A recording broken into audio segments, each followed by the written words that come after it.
Información precisa, completa, veraz, objetiva e independiente. Directo a tu pantalla. Radio Caracas Radio presenta Voz de América. Pandemia e inmigración, los esfuerzos de la Casa Blanca. Esto es Foro. Les saluda Gonzalo Abarca. Issued a statement of administration policy. The best and the fine.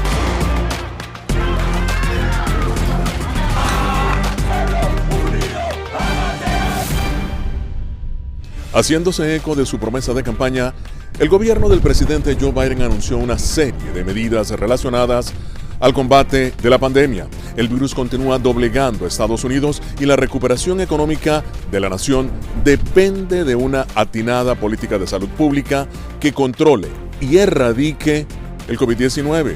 Como primera medida, el presidente presiona por la aprobación por parte del Congreso de un paquete de estímulo económico de $1,9 billones, así como la producción masiva de vacunas y su distribución a los estados y a las cadenas farmacéuticas para ser aplicadas a los estadounidenses tan pronto como sea posible. La promesa del presidente de lograr y vacunar a 100 millones de estadounidenses en sus primeros 100 días de gobierno es un paso decisivo para erradicar el coronavirus. La promesa también de que la vacuna está disponible para los inmigrantes indocumentados y estos no serán detenidos si acuden a los centros de vacunación valida el espíritu mismo de la Constitución de Estados Unidos de que todos somos iguales ante la ley.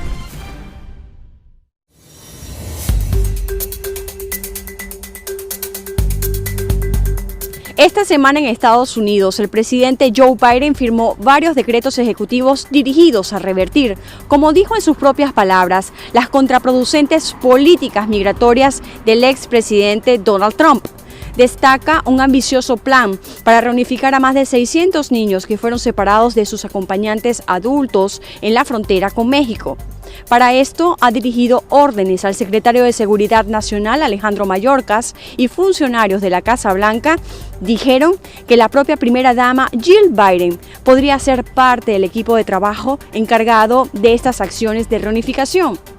Por otra parte, Biden dio un discurso en el Departamento de Estado y en él dibujó por vez primera su política exterior. El presidente se enfocó en el liderazgo que, según él, Estados Unidos retoma en materia de diplomacia mundial y el deseo de restituir puentes entre países aliados y rivales. Finalmente, en el Congreso, la figura del expresidente Donald Trump hizo florecer fisuras en el Partido Republicano en torno al juicio político que iniciará la próxima semana. Desde Washington, Sofía Pisani, Voz de América. Dato curioso, Estados Unidos es el país con más muertes por COVID-19 en el mundo, alcanzando la cifra de más de 440,000 fallecimientos según la Universidad Johns Hopkins. 2 países latinoamericanos siguen en el ranking: Brasil, donde se han registrado más de 220,000 muertes, y México, con más de 158,000 fallecimientos, superando incluso a la India, que es el segundo país del mundo con más casos de coronavirus.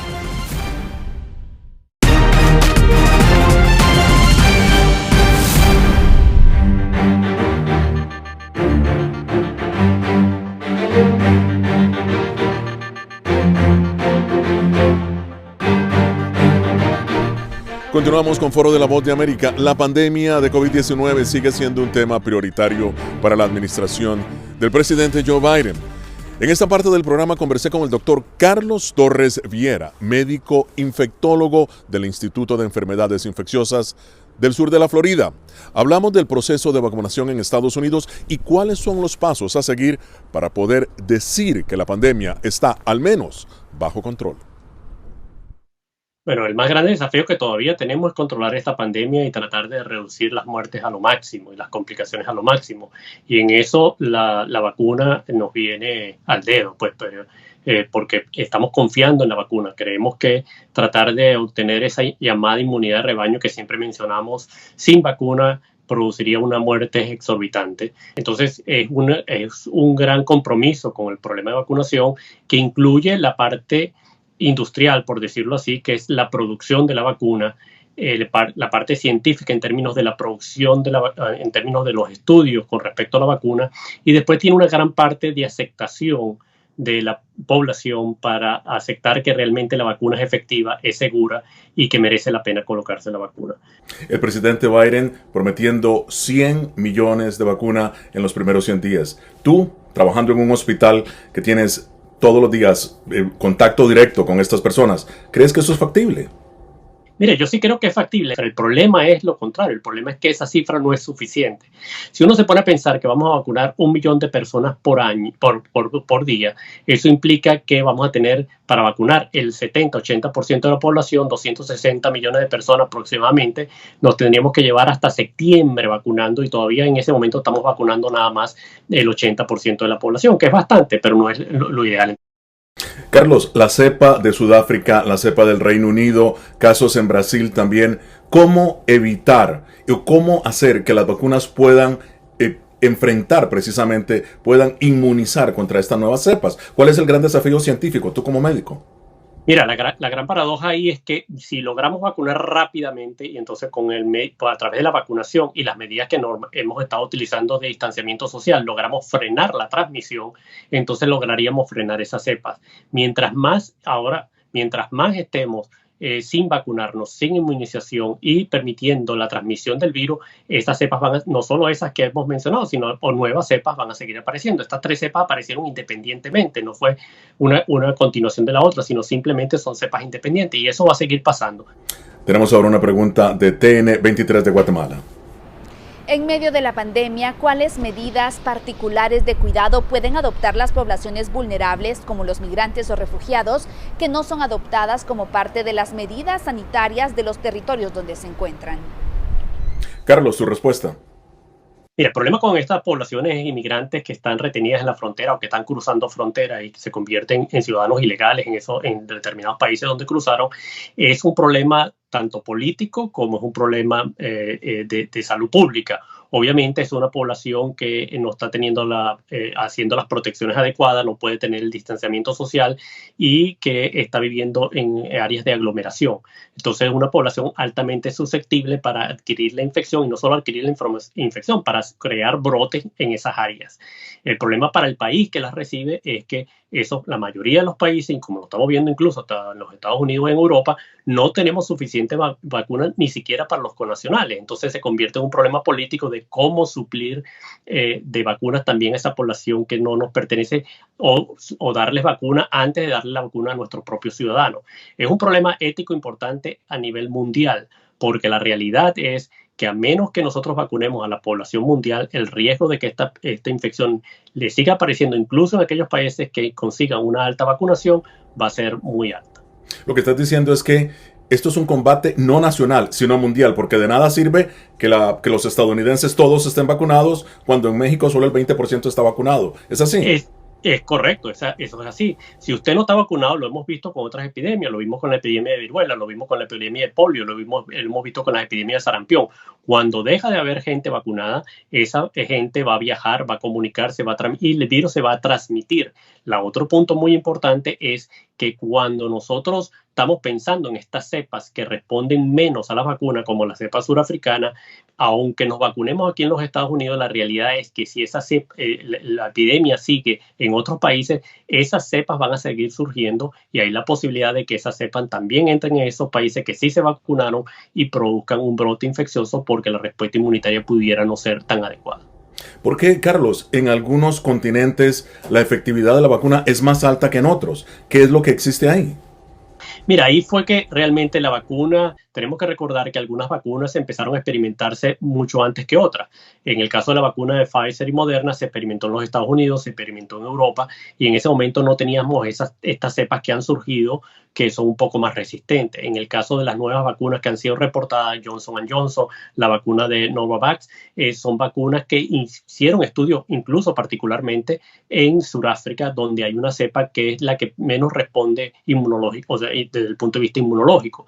Entonces, eso es lo que estamos viendo. Sin embargo, cuando nosotros tomamos todas las vacunas que se han experimentado y vemos lo que se refiere a la prevención de enfermedad severa o mortalidad, todas las vacunas tienen una alta efectividad. Quizás tienen menos efectividad para que usted se infecte, si ya tiene menos efectividad para una enfermedad leve, pero para la enfermedad severa, todas las vacunas tienen bastante buena efectividad hasta ahora. ¿Va a seguir eso al futuro? No lo sabemos. Carlos, en el campo tuyo, que es la infectología, ¿qué recomiendas cuando la persona está vacunada? ¿Debe seguir usando mascarilla? ¿Debe seguir guardando el distanciamiento social a pesar de estar inmunizada ya? Absolutamente. Como dije anteriormente, la vacuna previene la enfermedad severa y previene la mortalidad, pero no necesariamente previene que usted se infecte. Y si usted se infecta, hay siempre la posibilidad de que usted pueda transmitírselo a otras personas. Lo único que va a pasar es que usted no se va a infectar, no se va a enfermar severamente. Entonces tenemos que seguir usando la mascarilla, tenemos que seguir usando el distanciamiento social, por lo menos hasta que un grupo muy alto de la población esté vacunado y los niveles entonces de prevalencia de la infección bajen dramáticamente. No sabemos, y eso es otra cosa que está pendiente en los estudios, si el aplicar la vacuna hace que usted a su vez pueda transmitir menos la infección. Eso no se sabe todavía, entonces sí, la recomendación es sígase protegiendo, asuma, a pesar de que usted tiene la vacuna, que todavía tiene la posibilidad de transmitir la infección si usted la quiere. Gracias al doctor Carlos Torres Viera. Al regreso, Pfizer explica qué hacer en el caso de que personas hayan presentado una reacción a la vacuna. Una indicación de cualquier persona que tenga una alergia, o lo que llamamos médicamente anafilaxia, que es una alergia severa, que puede recibir la primera dosis, la recomendación es no recibir la segunda. Dato curioso, se estima que la economía global se contrajo 4.3% en 2020, una cifra superior a la reducción del 1.7% durante la Gran Recesión de 2009 y la peor caída que se ha registrado desde la Gran Depresión en 1930. China, la segunda economía más grande del mundo y donde surgió el COVID-19, fue el único país que registró un crecimiento económico positivo en 2020 y la ONU prevé que crecerá aún más en 2021.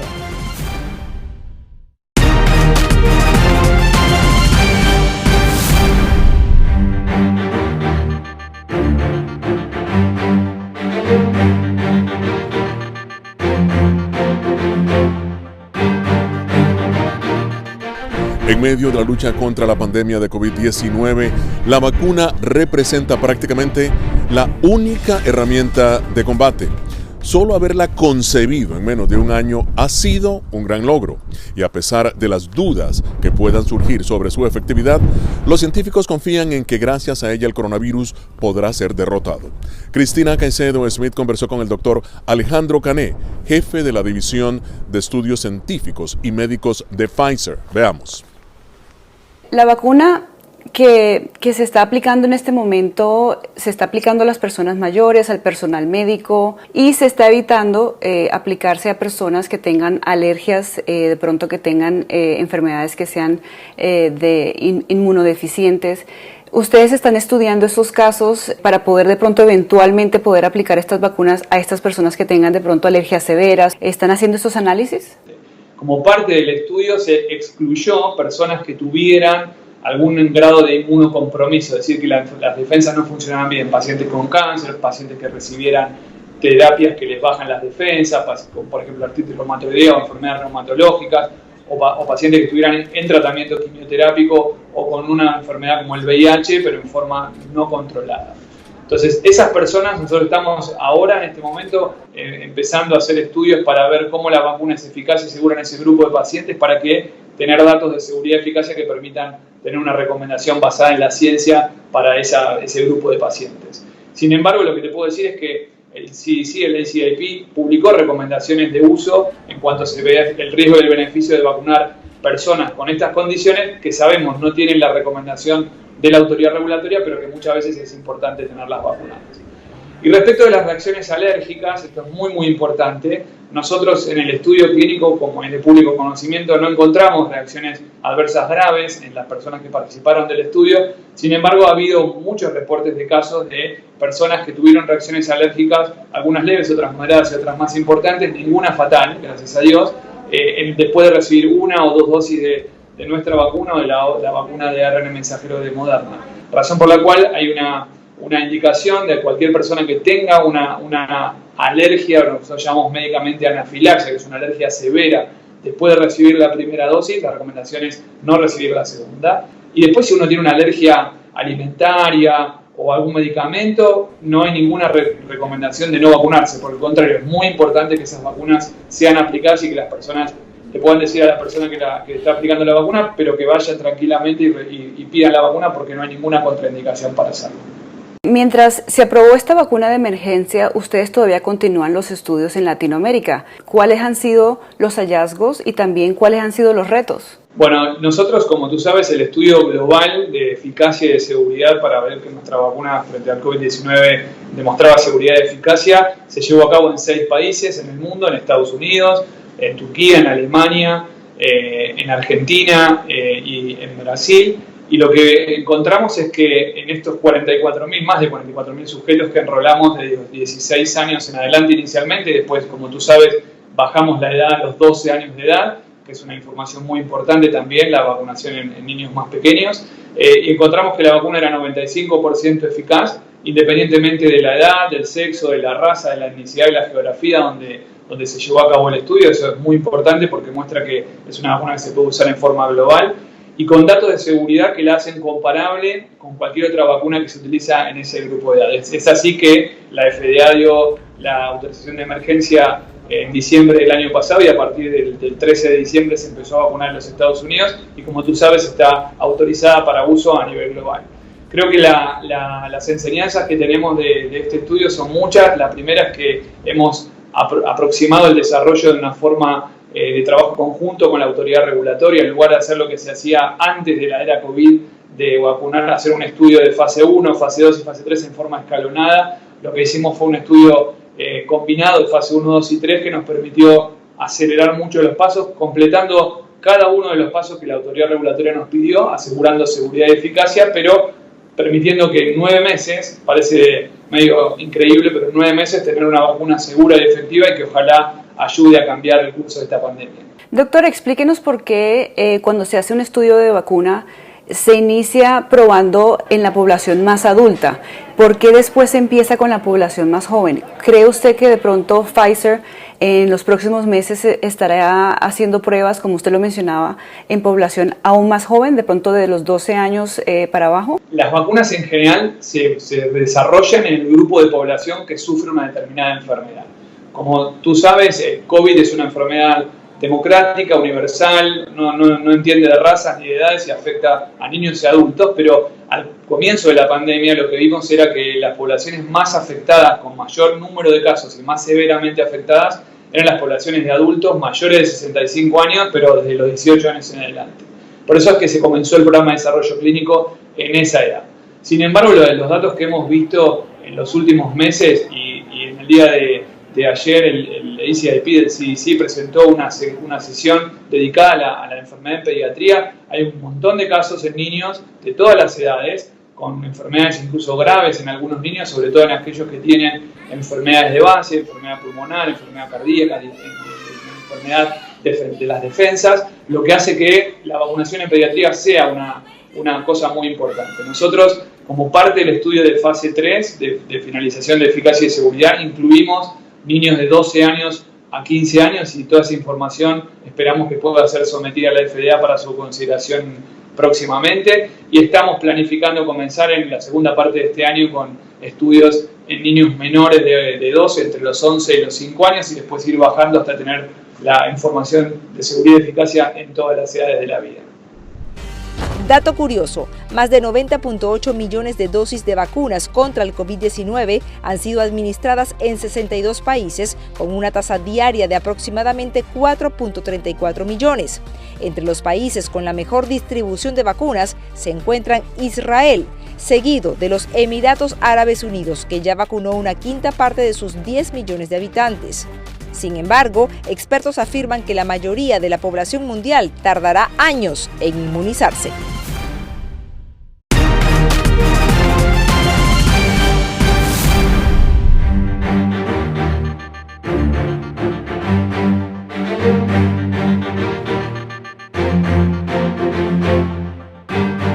Una de las prioridades del presidente Joe Biden al llegar a la Casa Blanca ha sido el tema de la inmigración. Esta semana firmó varios decretos al respecto. Sin embargo, Organizaciones defensoras de los derechos de los inmigrantes luchan desde ya por conseguir cambios significativos que van incluso desde el cambio en algunos términos utilizados en la ley actual. Cuando los estadounidenses escuchan la palabra alien, ignoran en realidad su verdadero significado, ignoran lo que es luchar contra este término y luchar por integrarse, luchar por demostrar tu valor en este país. Seila Santiago tenía 2 años y medio cuando sus padres dejaron México para perseguir el sueño americano, inmigrando a Estados Unidos. Santiago apoya la propuesta del presidente Joe Biden que pida al Congreso eliminar de las leyes de inmigración la palabra forastero y le reemplace a no ciudadano, un término neutro. Me afecta mucho. ¿Por qué llamarme forastera si pertenezco a este país? Pago impuestos, ayudo a la gente, así que concuerdo en que debe cambiarse porque es más que una simple palabra. Considerándolo derogatorio, California prohibió el término en su código laboral en 2015. La ciudad de Nueva York comenzó a tomar medidas el año pasado. Estamos reemplazando la palabra forastero por no ciudadano en todo documento legal u oficial de la ciudad y eso también incluye nuestros estatutos. No nos han demandado, no hemos tenido ningún problema. Pero los conservadores se oponen a la iniciativa. Es un término que ha sido utilizado en el Congreso. De hecho, en un argumento reciente de la Corte Suprema, la palabra forastero ilegal se utilizó decenas de veces, así que no lo veo como deshumanizante, lo veo como descriptivo. Laura Reese trabajó en el Departamento de Seguridad Nacional durante el gobierno de Donald Trump. Según la ley federal, cualquier individuo en este país que no sea ciudadano es un forastero y si el extranjero está aquí sin permiso, está aquí ilegalmente. Punto. Los defensores de la iniciativa aseguran que cambiar la palabra forastero no afectaría la forma en que funcionan las leyes de inmigración de Estados Unidos, pero señalaría que Estados Unidos sigue siendo un país que acoge a inmigrantes. Hay formas lógicas y legales de cambiar la terminología y hacer que funcione. La palabra no ciudadano en realidad sería más benigna y reflejaría mejor el sentimiento de nuestra sociedad. El coreano Glo Choi, quien recientemente perdió su visa temporal, espera un camino hacia la ciudadanía estadounidense durante la administración de Biden. Espero que cambie la percepción de lo que es ser un inmigrante. El hecho de que seas originario de otra parte del mundo no significa que no puedas llamar a Estados Unidos tu hogar y no significa que no perteneces a esta nación. Si ese cambio ocurre, dice Choi, debería ser seguido por leyes para ayudar a aquellos que, por razones fuera de su control, siguen indocumentados en Estados Unidos. Los derechos humanos no tienen fronteras, naces con ellos, no debería ser un forastero en mi propia casa. Natalie Jiménez, Voz de América. Llegamos así al final de esta edición de Foro de la Voz de América. Los invito a la próxima semana con el análisis más allá de los titulares. Desde Washington les habló Gonzalo Abarca.